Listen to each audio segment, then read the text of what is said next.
In this video, Solila gains the power of a Trion. And by the end of this video, you'll question whether the great Zerta Trion is truly good or evil. What's up everyone, James here, and we return to Void Rivals.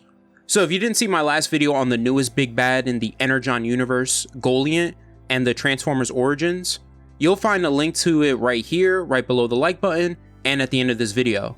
If you happen to be new here, you'll find the Void Rivals playlist in the pinned comment below. This video is covering issues 18 and 20 that just dropped.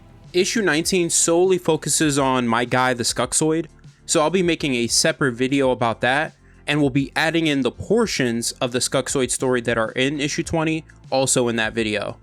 With all that out of the way, let's get into it. So remember, the last video ended with Premier Zalilac going through the trials within the caverns of Rahl, fighting the monstrous beasts that reside there. We pick up with him and Mistress Vil right before the trials. Vil tells him that the trials he'll face are what Zerta has chosen for him. He receives these cuts to his chest, and Mistress Vil tells him the pain he's experiencing is a gift and an honor. Zalilac thanks her and reassures her he is focused and ready, that this first task will not be difficult. Vil responds that he'll finally become the ruler Zertonia needs. From here we go to Zertonia, where the deadliest warrior of Zertonia, Proximus, enters the throne room. He tells the soldiers to step away from his throne, and they immediately fold, because they know they can't stop this guy. In the last video, he took on multiple battalions of Zertonian troops all by himself. He orders the troops to leave, and Proximus takes Zalilac's throne, and basically declares himself the ruler of Zertonia. When Ultim asks him, "What now, sir?" Proximus answers, "At long last, Ultim, I rest." This is nuts, and I totally didn't see this coming. Next we go to Agoria. Minister Duelin tells Darak the entire history of the origin of Agorians and Zertonians and the coming of Goliant. But remember, it's not the true version we learned in the last video. It's the version that's in the sacred texts that's been passed down in Agoria and Zertonia, with the goal of preventing the coming of Goliant, because they believe his arrival is the end of everything. So by keeping the truth hidden from both races that they're the same, and keep them fighting each other, all of that ensures that it doesn't happen. This all gets confirmed for us here because Darak shows he has a bit of doubt after hearing all of it. So he asks his father how he knows this. Duelin answers, the sacred texts, passed down from leader to leader both in Agoria and Zertonia, a sacred charge shared by our ancestors. Keep our people apart. That is why our similarities and common origin are a closely guarded secret. When Darak points out that he's been using that same secret to manipulate the people, Duelin responds that it was all for a just cause, the continued existence of all who live. Darak ends up admitting that when he puts it like that, it all makes sense. The two share a heartfelt moment after Darak accepts it all, because they both realize that this is the first time they're on the same side, not arguing or fighting. Darak asks, "What now?" Duelin answers, "You now understand the importance of preventing unity. Alander is in prison, which disrupts the unifiers for now. All that remains is locating Solila before she's able to spread her knowledge further." Darak responds, "Finding her will take some time." One thing I'll say now is Darak and Solila's confrontation is coming, and it's wild. Speaking of Solila, Zerta Trion awakens Vector Theta. And I swear, for a supercomputer, Vector Theta can come across as a jerk. It is funny though. It says to Solila, "Why have you activated me once more?" Even when Zerta replies that she's the one who activated him, it's just like, "What do you want?" Zerta says, "In my damaged state, I am unable to fulfill my duty. Solila will be completing my mission in my stead. I wish for you to bestow upon her the power I once had, so that she can unite her people." Vector Theta asks, "Are you certain this being is worthy of this power?" Zerta answers, "Yes, I am certain." Vector Theta grants Solila all the power of Zerta. She becomes Solila Trion. I mean, that's me calling her that because technically you can argue she's not a true Trion since that's a title within the Transformers that's given, but she is to me. Vector Theta says, "I return now to the hollow comfort of oblivion," which I found hilarious. Zerta asks Solila how she feels about her new gifts. Solila answers, strange, not quite myself, somehow more. Zerta replies, that is what you are. To begin your mission, where do you wish to start? Initially, Solila is unsure and mentions she would like to check in with Darak. Zerta says, if you wish to see him, all you need to do is will it into being. At that moment, the ground beneath Solila begins reaching up and wrapping itself around her, like the ring itself has come to life. Solila asks Zerta what's happening. Zerta answers, Solila, my child, the sacred ring is at your command. Solila has essentially become the most powerful of all Zertonians and Agorians. This is awesome. Also, if my theory is correct that Proximus is secretly her younger brother, then that means both brother and sister gained power in different ways in the same issue. Okay, returning to Darak, he visits Elander in his prison cell, and Elander tells him he's pleased to see he isn't also in prison, but asks him if he betrayed him, since they both were deemed traitors by his father. Darak makes it clear he would never betray him, even if his father believes he betrayed the people of Agoria. Elander points out how Dulin is the one calling him a traitor, yet he's the one who's been lying and manipulating the people, all because of what the sacred texts say, which Elander calls superstitious nonsense. Remember, we learned in the last video that the Zertonian and Agorian unifiers never even read the sacred texts, so they know nothing of Goliant.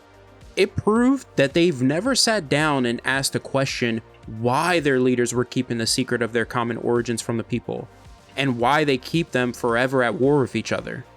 This gets confirmed for us because Darak asks Elander if he's ever read the sacred texts, and Elander answers no.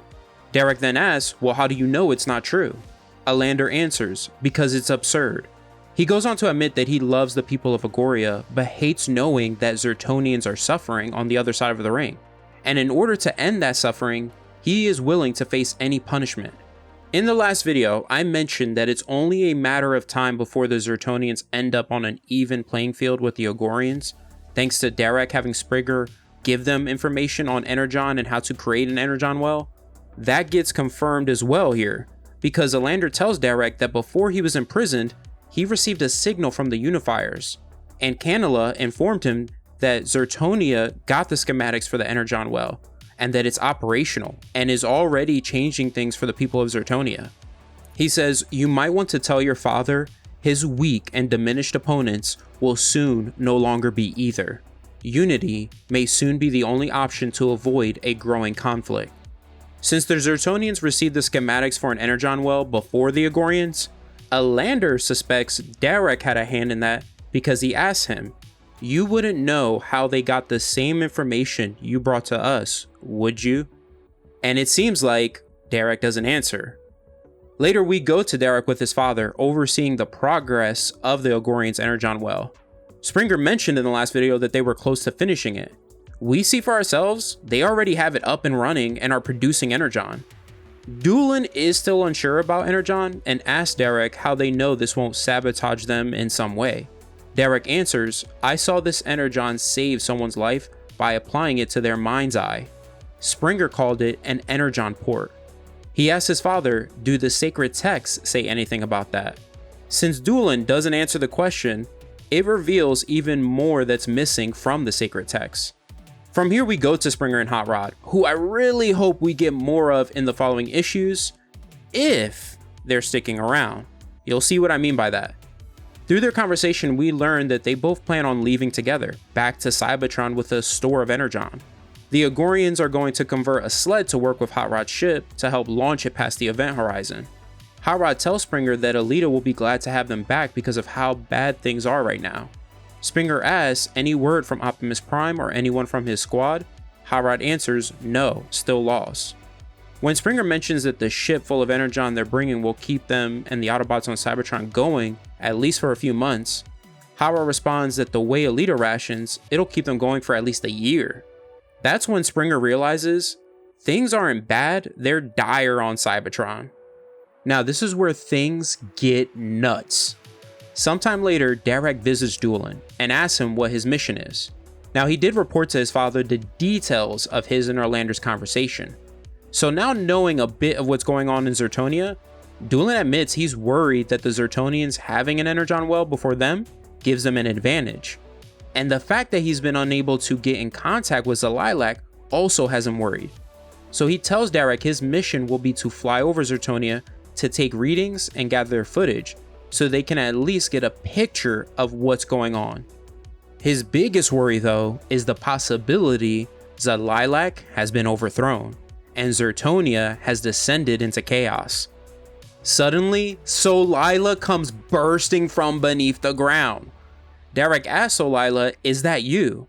She answers, "Yes, but I have changed, shaped by divine purpose." Darak is happy to see her and replies, "Sounds painful." Handroid chimes in saying, "Buddy, you wouldn't believe the things I've seen." Solila wonders where she is, and Darak informs her she's at the Agorian capital and introduces his father. Solila addresses Doolin and tells him it's an honor to meet him, and that they must begin the process of unifying their people. Doolin completely loses it, ferociously telling Solila that she's a wretch and has invaded their home and isn't welcome, that she breaks even their sacred law by possessing a handroid and many more of their laws. He orders Darak to execute her. Darak tries to calm things down before they escalate, asking his father if they can talk things out first, because fighting Solila isn't a good idea, especially now that she has power, like bursting from beneath the floor like she did. His father asks him, "Are you refusing to follow my order?" Darak answers, "With respect, yes." Doolin replies, "Guards, do what my son will not." The guards charge towards Solila, and they have no idea who they're up against. She even makes it clear to them she's going to leave them alive. She just starts beating them down and tells them this is easy work. She takes them out quick, fast, and in a hurry. Solila removes her helmet and speaks to Doolin directly and says, "My quarrel is not with your people. You are the one preventing unity. Look upon my face and know we are the same. There can be no doubt. You have divided us for too long. The time for unity is upon us. Yield or die." That's when Darak is like, "Wait a minute, hold up." Doolin replies, "I'd rather die."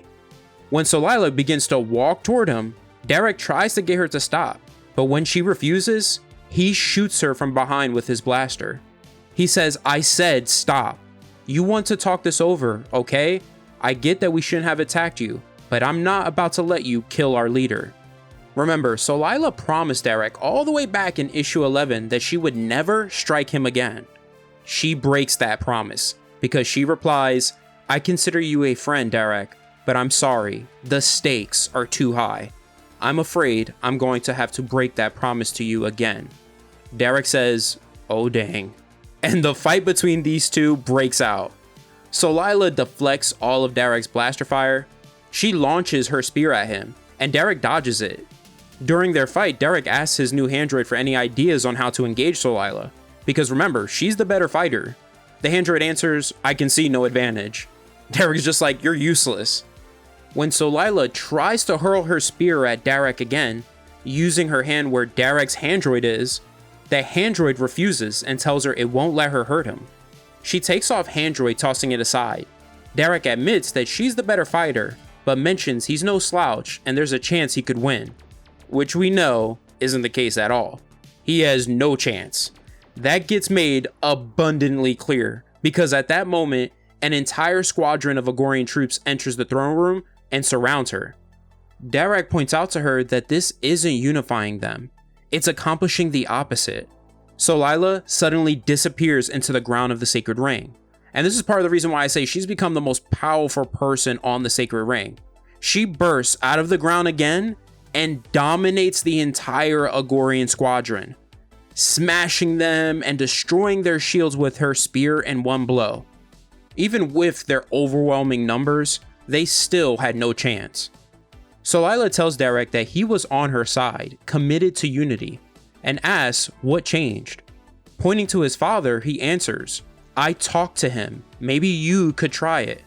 When Minister Doolin says, "I have no desire to speak to you on these matters," Solila points her spear to the entire Agorian squadron laid out in front of him and replies, "I've given you no choice." Solila explains to Doolin that his sacred texts that have been passed down for generations are secondhand, whereas she has spoken directly to Zerta, the creator of the sacred ring, who explained to her the ring's true purpose. Despite the vision he experienced where he heard Zerta's voice, Darak asked Solila, "You met Zerta, like in person? She's actually real?" Solila answers, "Yes, you have heard her voice. You already know this to be true. We are all her children. In a way, we are all Zertonian," which Doolin calls blasphemy and asks, "What of Goliant? Is it not worth preventing?" Solila answers his question and says, "The coming of Goliant is essential to our plans. It is required if we are to move forward as a people. We must release Goliant while it is weakened enough to destroy. This is Zerta's plan. It always has been." Doolin asks a very valid question. How does Goliant escape the black hole without the sacred ring's destruction? Which Darak also questions. Solila tells them she believes in Zerta's plan and in unity, because it would mean the end of Goliant, ending the threat to everyone they love. Darak asks an even better and more valid question than Doolin. He says, "Yeah, but what if Zerta's plan doesn't include our survival? Zerta's story and the sacred texts basically say the same thing, but only one of them is concerned with our survival, and the other isn't." And Solila has no response, because it's a very good point he's making. What if Zerta plans on sacrificing them in order to destroy Goliant? Because it would ensure so much. It would prevent the evil Quintessons from gaining back their ultimate weapon, ensure the safety of the Transformers and Cybertron's survival, and ensure the safety of the universe for that matter. Now, this is where Zerta's plans get even more interesting, because we go to Zalilak, who seems to have completed all his trials, and is in the void speaking to Zerta. He asks her, "What would you have me do?" Zerta answers, "You are to find Solila. She has been charged with the great purpose of unifying all people of the Sacred Ring. You are to assist her in this mission. I sense that she may require your strength to stay the course. She cannot fail in her task, no matter the cost. Do you understand?" Zalilak replies, "I do. Your will is my command." Zerta says, "I am pleased to hear it." Darak, pointing out the lack of concern on their survival in Zerta's plan, along with her now sending Zalilak to ensure Solila achieves unity, this has all made me doubt a bit that Zerta is the noble being she's been portrayed to be so far. Once Zalilak comes out of the void, he tells Mistress Vil he spoke to Zerta. She responds that she doesn't need to hear what she said to him because she already knows Zerta's will. The Keepers of Light don Zalilak in a new set of armor, and this guy looks even more menacing than Proximus, and he looks like he is ready for war. Mistress Vil says, "Rise, Zalilak the Great, vanquisher of scorn, bringer of the dawn of revelry, guardian to all of Zertonia, founder of the Council of Vir, true first chosen of the embrace of Zerta." Zalilak says, "The sacred texts are a lie. I am corrupted by their deceit no more. I stand before you a new man with a new purpose, unity." Things are heating up in Void Rivals. Comment below if you're having second thoughts like me on Zerta Trion's true goal. Also, I'm curious to see where Hot Rod and Springer will fall into all of this. Are they truly leaving for Cybertron, or will they stick around after hearing about Zerta? We'll have to wait and see. If you made it to the end of the video, I greatly appreciate it. Consider subscribing if you haven't already. Other than that, have an awesome day, and always remember every day to go beyond.